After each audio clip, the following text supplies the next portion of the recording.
Hello，大家，我是小鸟哈，我们接着逛。细心的朋友肯定已经发现了，一完了以后就是三，那么二在哪里呢？这一期就是第二集啊。我们之前我不是说过吗？沈园和鲁迅故居的大部分素材丢失了，然后经过我历尽千辛万苦，我终于又把它们找回来了。然后这一期主要就是来逛一逛鲁迅故居和沈园。那下边我们就开始吧。其中鲁迅故居，我斥巨资请了一位导游啊，专业导游的讲解，给我省去了很多的事儿。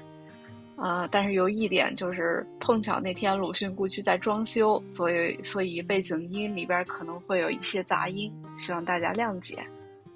咱们现在参观这里呢是鲁迅的祖居啊。好，这个主宅也不是说老周家来绍兴之后就一开始就住这儿的。其实周氏家族是在明朝的正德年间，大概就是明朝第10代皇帝朱厚照这个时候，他们来到绍兴。但是呢，来绍兴的时候呢，就住在其他地方。其实周家辗转，其实可能在绍兴住过很多地方。那这个房子呢是周家第7代的时候。一个叫周少鹏的人，买的，因为当时周氏家族家境条件是非常好的，家中的话人口也比较多，所以当时第7代周少鹏就从他们家中分出来了，然后他就在这条街上买了这个房子，而这个房子的面积呢，大概是在3000平方米左右是比较大的。那绍兴人的这种独门独院的这种大的房子呢，有一个名字就叫台门，这个就是家族的正厅。但是呢，跟当年周家比较相似的就是上方，因为当年周家的正厅就挂了这样子的一块匾，就写了这3个字“德寿堂”，然后正门口。对，其实这里呢，它是很多户人家住，比如说同姓周的很多户人家一起住。在这个屋子里边都是各自过各自的日子，但是他们都是同一个门进来的。那咱们称那个门就叫台门斗，台门斗啊，就大家统一从这里进。然后门口它比较的宽，进深比较深，因为它门口还要放一些东西，比如说人力车或者说船桨。其实都是要放在门口的，对，所以它有点类似于咱们现在说的，需要有个停车的地方哈，所以它这个门口设置比较宽一些。然后门口的玄关上面，就是说是，门楣上面都会挂一些家中的象征身份地位的一些匾额。比如说翰林匾或者说一些贞节的牌坊然后旁边这里呢是一个家宴厅，就是平常家中有客人来的时候所会用到的一个房间。是一个花厅，就是平常比如说休息纳凉就是晚上纳凉都是在这里的这里的话呢，就展现的就是一个厨房。就以前呢，其实这里并不是说它就是一个厨房，就我们只是把这里的一些就这个房间放了一个厨房这个3个大锅的灶台中间有小锅，这里面其实是蓄水的，是为了加热热水。然后这个缸你们可以看一下，其实这是一个盐缸，放盐的这有点大，你看到前面那个小的其实也是一样的。我从网上找了个图哈，就是这种盐缸都是分成2层的，上边一层用来放盐，下边一层是空的。然后盐受潮了以后，那个水分就会顺着那个孔隙流下去，形成了盐卤。而卤水主要用处是来做豆腐的。生活里说这是一个储藏室，储存粮食、堆放杂物，粮仓、风箱，这底下是个地窖。然后这里呢是一个典库，因为当年周家最有钱的时候，就是买这房子的时候，当时有良田万亩，当铺10余所，那10几家的当铺都有各自的名字，其中有记载的就是前面2个，叫崇德和尊德，而这也是当时周家最赚钱的2个当铺的名字，所以呢有被记录下来这个其实类似于一个仓库，就是把当时来典当的一些值钱的东西统一放在像这样的房间当中了然后这边的话呢，就是一个客厅，就平常自己家中的一个会客的一个场所了然后旁边的话呢，展现的就是一个用来睡觉的卧室啊。一般性我们以前卧室呢都放在楼上啊，现在反正统一参观嘛，就放楼下来。然后卧室里边的话就有这种，比如说里边的衣箱、衣柜哈，然后床啊，您看到床头这个箱子，这个是就放的比较有意思的一样东西，就是一个厕所啊，就放了一只马桶。马桶放在箱子里边，箱盖打开，马桶盖打开就可以坐上去上厕所了啊。至于说放在床头，因为它比较方便啊，放了一个箱子呢就比较美观，也比较格抽一些啊。然后这个像小椅子一样的这一把，其实它是一个装帘盒，对，这是一个梳妆台，然后可以放一些东西啊。然后这个的话是一个儿童房，就是一般性的小朋友所住的，但一般性小朋友其实是和奶妈一起住的，就像鲁迅小的时候也是和奶妈住的。在这间房里，您看到里边的那个桶，这个桶的话呢，绍兴人叫趸口，其实它是个儿童椅，当时的放书的一些箱子啊，然后中间这个长的箱子呢，做的有点像一个棺材一样，寓意升官发财这样的意思的，而呢是一个书房，就看书学习用啊。但一般性以前藏书的和书房其实是在一起的，就书箱一般性放在书房里的，就也没有说大户人家大到可以把这两间分开，然后也没有那么多的房间的。从周家老台门出来不远，我们先去了三味书屋。在鲁迅的文章里，从百草园到三味书屋中有一句话：出门向东不上半里，走过一道石桥，便是我的先生家了。这就是三味书屋。石桥就是这一个。好啊。现在我们来到这里呢，是鲁迅先生的私塾老师寿庆吾的家中。所以呢，鲁迅先生是在这里读书有5年时间，从12岁开始到17岁离开。而鲁迅先生的老师寿庆吾先生他是字庆吾，名寿怀建，同治8年，也就是1869年中的秀才。但是他当时特别不满于清朝廷以及洋人在中国的所作所为所以他不买洋货，不进仕途。中秀才之后，就在家里开设了三味书屋，开始教学生，然后每年只收8个人，一直教书到他81岁去世。这里的半张桌子在另外一边的过厅也有一半。导游介绍说，在古徽州这种桌子是叫夫妻桌。之所以这么设置，是因为古代徽州徽商比较多，然后当男主人出去经商的时候，家里只有女主人在家，是不方便接待外客的，然后就将桌子一分为2。当来宾进来以后看到桌子是分开的状态，就知道男主人不在家，就不会再继续往里走了。进来之后，这个生活区域的大部分陈列是和周家台门差不多的，但有一样东西很有意思，就是床上的这个枕头叫竹夫人，放大后长这样，就是一个竹子编的大筒子，夏天拿来纳凉用的。下边就是我这次来鲁迅故居的重点了，三味书屋很多人呢都有想到三味书屋来念书的这种想法，但是的话呢，三味书屋一般性最多情况下只招收8位学生的，所以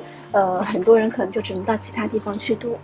那老师招收学生是2个要求，一个是熟人介绍，还有一个是通过面试。就面试通过之后呢，你来三味书屋念书；面试不通过，那就去其他地方。而通过面试之后，先生都要进行家访，他会告诉你一些事情，比如说开学时间是正月18。第2件事情，学校没有桌椅，自己带过来，所以三味书里的桌椅都是不一样的。来念书，先生呢是收学费的。一个人1年的学费是8元大洋，放假没有咱们现在说的什么寒假、暑假，他们放假只放清明、端午、中秋和春节。然后每一次放假回来，你需要拿2块大洋交学费，所以1年的学费就是在8个大洋左右挺贵的。在当时，周些人的话呢，就到了当时绍兴创办的一个叫会计县学堂里边进行读书的那是鲁迅和周作人，就2位哥哥都是有在这里读书的啊。那三味书屋当中，首先抬头上方三味书屋的匾额，这是清代的圆匾，是由当时著名书法家梁鸿书所题写的。然后中间挂的这一幅图是一幅松木图，鲁迅先生写道：画有一只肥大的梅花鹿伏在古树下面。其实这幅图也可以表达一个意思，叫福禄寿喜。因为鹿伏在地上，扶着的鹿，福禄的谐音。松树呢，寓意的是长寿。梅花鹿上的梅花，因为梅花啦都过年前后开的，略显喜庆，所以就叫福禄寿喜啊。然后相框里的那个人就是私塾的先生，他就是受惊了。三味书屋的意思就这一句话啊。然后三味的意思为读经味如稻粱，读史味如谣传，诸子百家味如西海。这个您就在这里玩啊！您可以看到您的左手这边，写当时他说最好的工作就是抓个苍蝇过来喂蚂蚁，因为暑假他们不放假的，蚂蚁在你耳边不停的叫，啊，知了在上面就树上不停的叫，所以他们会去抓蚂蚁来喂苍蝇，把知了抓下来，他会觉得整个教室静悄悄，安安静静读书啊。然后这里的话呢，这里有一棵树，这是一棵腊梅，而这棵腊梅树已经有200多年。下边我们就从那个三味书屋去了鲁迅的故居，也就是鲁迅文章中带百草园的那个宅子，也称为周家新台门。在路上，导游小姐姐就给我讲了一个特别有意思的故事，是关于鲁迅的爷爷的。在周家400年历史中，鲁迅的爷爷是官封最高的，他是同治10年的进士。先是被封到了翰林院的庶吉士，后又任江西金溪县的知事，在1879年又升到了内阁中书，也就是到了北京当官。后来鲁迅的曾祖母，也就是他爷爷的母亲去世，就回到了绍兴，这是背景哈。那事情是这样的，有一年浙江地区举行那个乡试，然后周家一共6个人要参加这场考试，他们就打听到哈，周老太爷跟这个乡试的主考官是认识的，然后就希望周老太爷去找一下这个关系，然后能让他们中。刚开始鲁迅的爷爷是觉得这事儿不能干哈，风险太大。后来怎么着就同意了呢？因为这6个人里边有一个是鲁迅的父亲，他考了10多年屡试不中，然后他爷爷就想要不然试试看，于是就写了一封信，信上还附了这6个人的名字，另外几家还凑了1万两的银票，然后封在一起啊，就让仆人给送去了。这仆人肯定是个新手哈，第一次干这事儿，他心里都比较发慌哈。这个对家的仆人收了这个信带银票之后，没有给他回复，他就想，嘿，该不会这小子把这钱给眯了吧？然后他就等半天还是没回复，他就在街上喊您倒是给个回复呀，那里边有1万两的银票呢。然后这事儿就败露了，就这么着，鲁迅的爷爷就下了大狱了。这也是周家由盛转衰的一个转折点。那当时这件事情败露之后呢，那个仆人就被扣押住了，就控制了这个人。然后鲁迅爷爷的话呢就跑了。鲁迅先生呢在18岁的时候离开绍兴，前往了南京去读书，就进入到了江南水师学堂。所以说他就被官派到了日本去留学。但是他在1910年的7月份才回到绍兴来教书。鲁迅先生的设计才能还非常好，突出的。他的一些文学作品其实要出版封面插图或者说封面上的字其实都是他自己设计的然后这个呢就是当时他在绍兴教书的时候所居住的一间房间。然后里边的这个床是鲁迅先生当年睡过的床，这是原物，原先留下来的但他在这里就只住了1年半，因为后来就受到了蔡元培先生的邀请，到教育部去了。那时候他已经成亲了当时他他成亲之后，他和他新娘子的新房是设在2楼右手边上。这边上。对，那一间。那这个新娘子呢就叫朱安，两人成亲是鲁迅母亲骗婚的，最后败落，他们把这个房子卖掉了，卖给了一户姓朱的人家。那当时姓朱人家觉得，周家有穷气有晦气才会败落，所以就把原有房子给拆掉了。当年姓朱人家就拆迁到这儿，然后朱家没有钱了，所以这个宅子是没有被改动过的。所以客厅后面就是他母亲住的，然后左手这边呢是鲁迅先生的奶奶住的，楼上面就是朱安住的。然后在这个客厅的右手边那里放了一个躺椅，鲁迅父亲躺过的。这个也是原先的然后客厅后面那间房间，我们绕到后面去看一下然后这个就是他母亲的一个房间，鲁迅母亲姓鲁，叫鲁瑞，鲁迅先生的笔名鲁字就取自于他母亲的这个姓氏。从百草园到三味书这篇文章呢，是鲁迅先生46岁在厦门大学任教的时候才写的。他说百草园连最末次的见面也已经过去了7、8年的时间，因为他最后一次看到这里是1919年嘛，26年才写的文章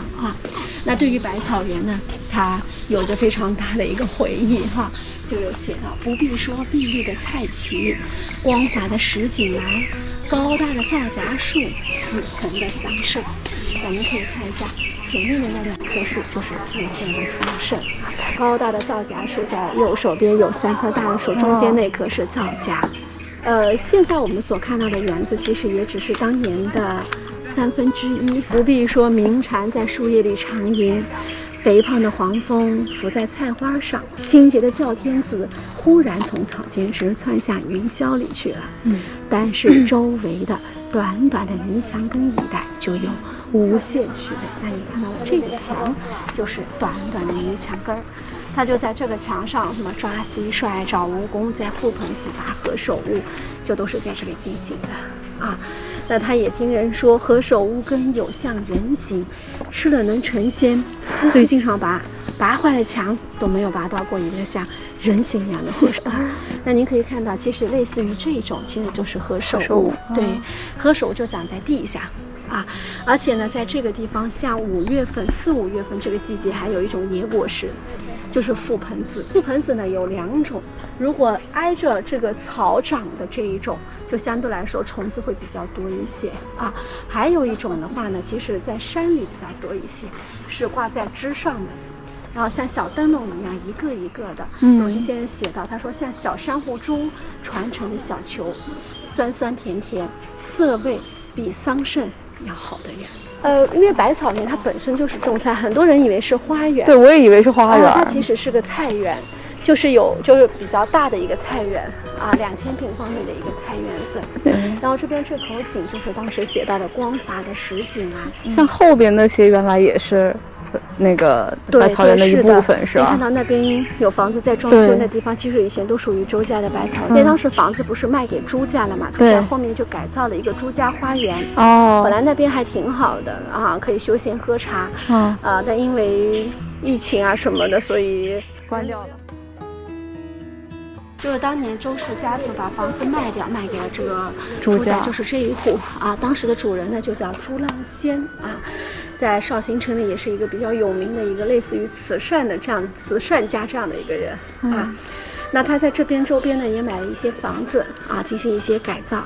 但最后的话其实朱家也败落了，所以就把原先买的一些房子也陆陆续续的转手卖给了其他人。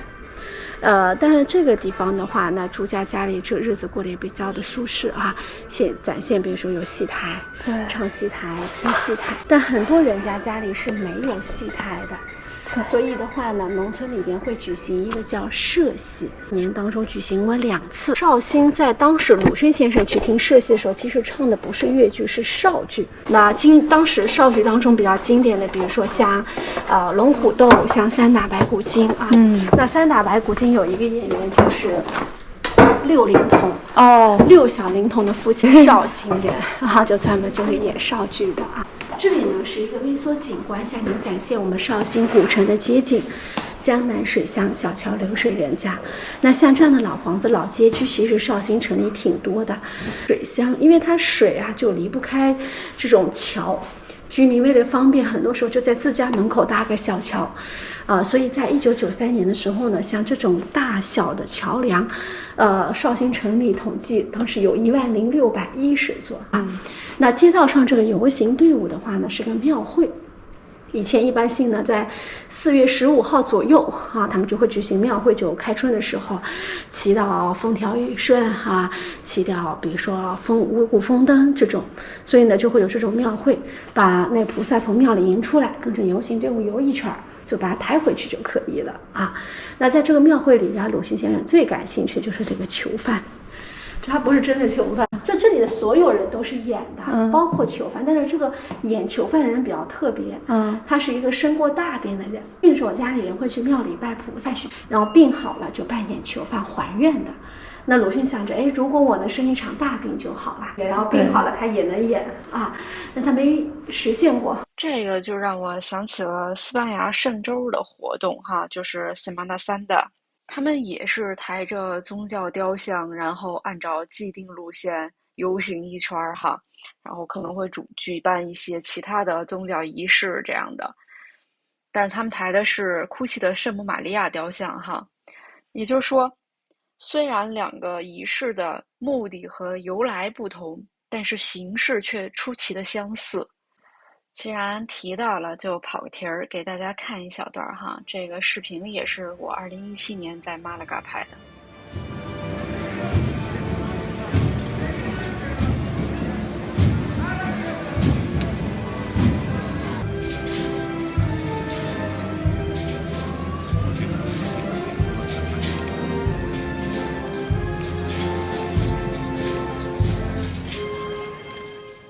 在我看来，这就是东西方的差异和相似性，也特别有意思。我们收回来继续哈。绍兴人其实叫请大菩萨，用我们绍兴话叫请斗菩萨。刚才那种呢，现在不太有了。那这个会有，一般性都是过年前，农历12月20到年30这段时间里面进行。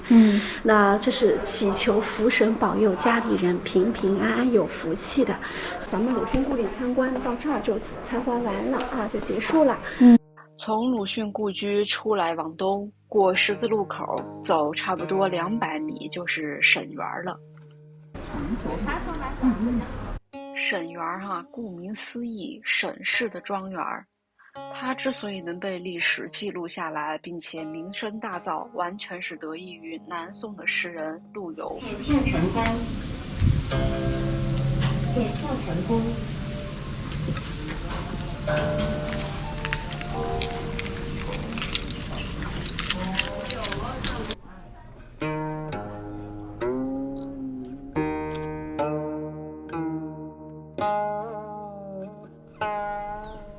沈园占地57亩，也就大概是38000平方米，主要由北院、南院和东院3部分组成。南院就是陆游纪念馆，我们进来的就是北门，也就是北院。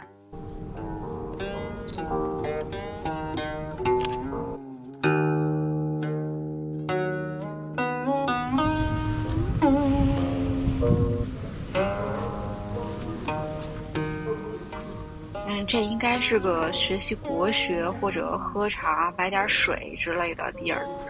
但是由于疫情哈，现在也是什么都没了。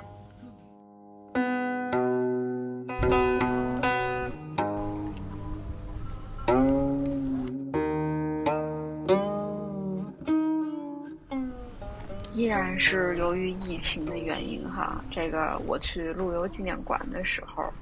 基本上也是只能看到一些常设的拓片，还有2个模型，其他东西就没有了。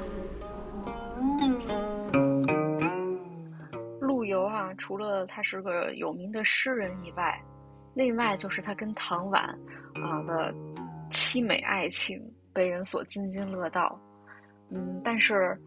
搁到现在哈，这可能就不是凄美爱情了，而是唐婉的闺蜜欢呼唐婉远离妈宝男哈。因为事儿是这样的，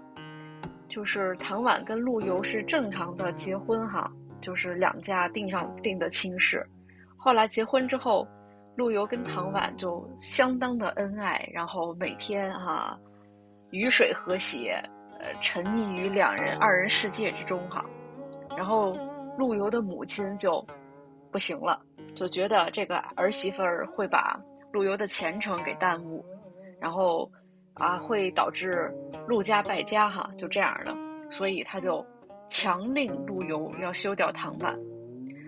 陆游他在我看来真是个妈宝男，他面对他妈的这种要求，他没有别的办法，他就哭。然后他又舍不得把唐婉送回娘家，就在外边弄了个小院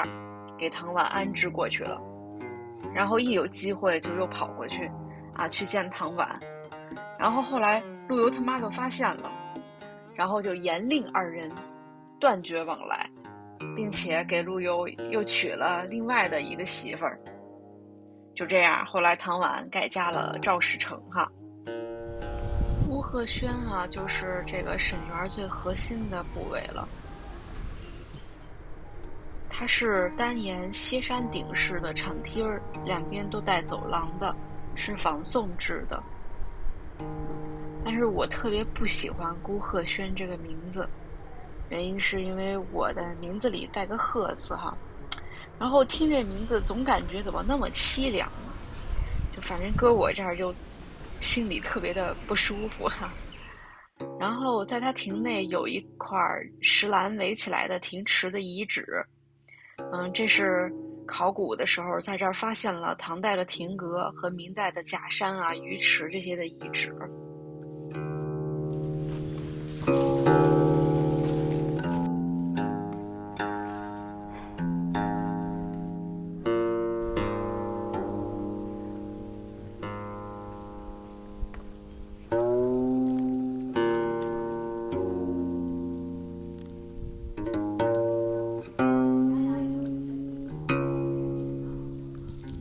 东院的核心主要就是一个湖，以及围绕着这个湖的亭台楼阁、山水花草这些。然后我去的时候还挺不巧的，有一部分地区是在修缮，所以也不能逛很多地方。相比起南北院来讲的话，它更为幽静，我挺喜欢这里的。好了，沈园差不多也都逛完了，然后还有更多的细节，那就等大家自己去有机会逛一逛，自己去发现了。这个地儿其实我还是蛮喜欢的，它非常清幽，也非常适合古风小哥哥小姐姐去拍片儿哈。那今儿就到这儿，下次再见哈，拜拜。